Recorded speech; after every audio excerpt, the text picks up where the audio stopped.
Assalamualaikum warahmatullahi wabarakatuh.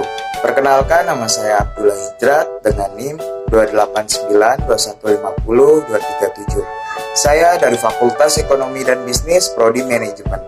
Di sini saya akan mempresentasikan ujian akhir semester saya, yaitu pengantar manajemen dengan dosen pengampu Bapak Joni Tesmanto SOS MN. Manajemen merupakan kekuatan utama dalam organisasi untuk mengelola dan mengkoordinasi sumber daya manusia dan material. Dan para manajer bertanggung jawab untuk pelaksanaan organisasinya, baik untuk hasil sekarang maupun untuk potensi masa mendatang. Manajemen memasukkan unsur kepemimpinan di samping penerapan berbagai keahlian teknis seperti keterampilan pengambilan keputusan dan perencanaan. Teori kebutuhan mengenai manajemen.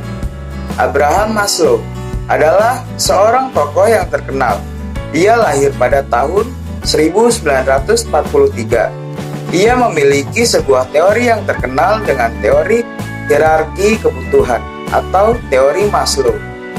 Teori ini berisi sebuah gambaran klasik dari motivasi manusia. Teori yang berdasarkan atas asumsi bahwa ada 5 tingkatan kebutuhan atau hierarki kebutuhan dari setiap individu.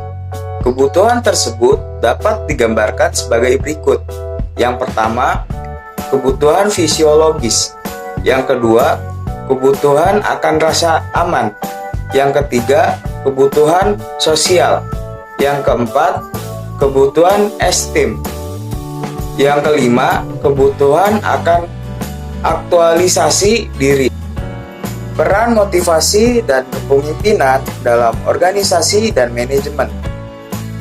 Manusia dalam suatu organisasi atau perusahaan mempunyai kedudukan yang sangat strategis karena manusia bisa mengetahui input-input yang perlu diambil dari lingkungan. Cara mendapatkan dan menangkap input-input tersebut menggunakan teknologi maupun mengolah atau mentransformasikan input-input tersebut menjadi output-output yang memenuhi publik. Manusia menjadi penggerak dan penentu jalannya organisasi. Maka perhatian dari pimpinan sangat diperlukan. Betapa pentingnya perencanaan dan pengawasan dari pimpinan sangat diperlukan tanpa didukung oleh semangat kerja dari karyawan. Maka tujuan dari organisasi sulit dicapai pada tingkat yang optimal. Pendekatan personal mengenai kepemimpinan. Kepemimpinan adalah tindakan yang dilakukan oleh individu atau kelompok untuk mengkoordinasi dan memberi arah kepada individu atau kelompok lain yang tergabung dalam wadah tertentu untuk mencapai tujuan-tujuan yang telah ditetapkan sebelumnya. Denim, pendekatan perilaku mengenai kepemimpinan.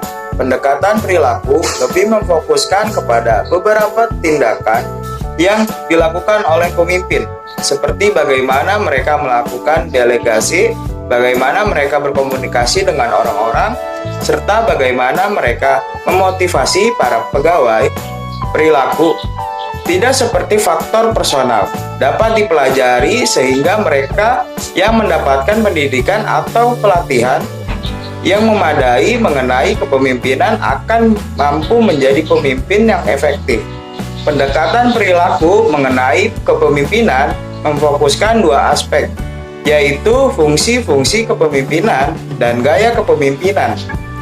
Pendekatan kontingensi mengenai kepemimpinan. Pendekatan kepemimpinan yang mempertimbangkan situasi yang dihadapi dinamakan sebagai pendekatan kontingensi, di mana secara sederhana pendekatan kontingensi memandang bahwa gaya manajemen dan gaya kepemimpinan yang akan memberikan kontribusi positif bagi organisasi sangat beragam dan sangat ditentukan oleh keragaman situasi dan keadaan yang dihadapi oleh organisasi tersebut dari waktu ke waktu. Perspektif kontemporer mengenai motivasi.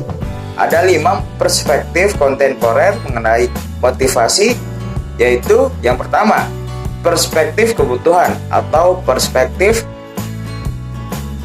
need perspektif. Yang kedua, perspektif keseimbangan dan keadilan atau equity perspektif. Yang ketiga, perspektif pengharapan atau ekspektansi perspektif.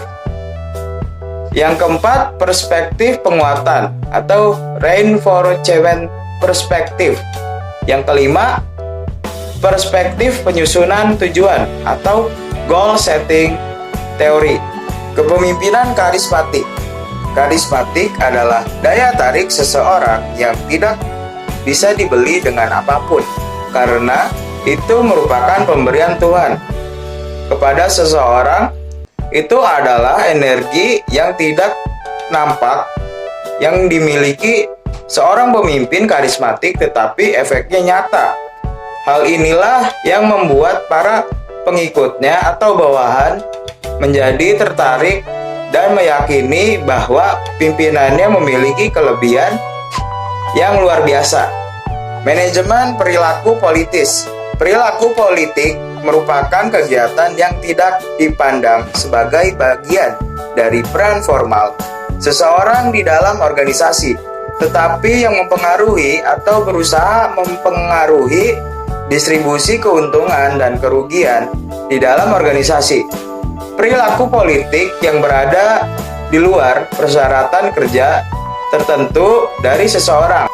Perilaku itu mensyaratkan suatu upaya untuk menggunakan landasan kekuasaan seseorang, serta mencakup berbagai upaya untuk mempengaruhi tujuan, kriteria, atau proses-proses yang digunakan dalam pengambilan keputusan ketika kita menyatakan bahwa politik terkait dengan distribusi keuntungan dan kerugian di dalam organisasi.